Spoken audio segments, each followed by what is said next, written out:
ijoolleen keenya kan argitan faana dibbee dallaqtan dhaabaan dabbara foonaa dhaqu.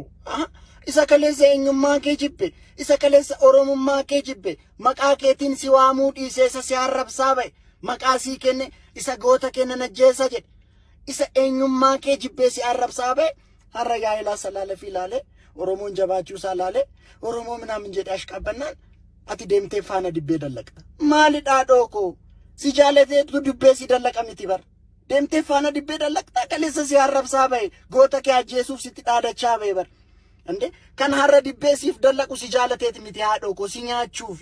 Har'a dibbee si dallaqa gaafa barri sitti darbe booksii si dallaqa.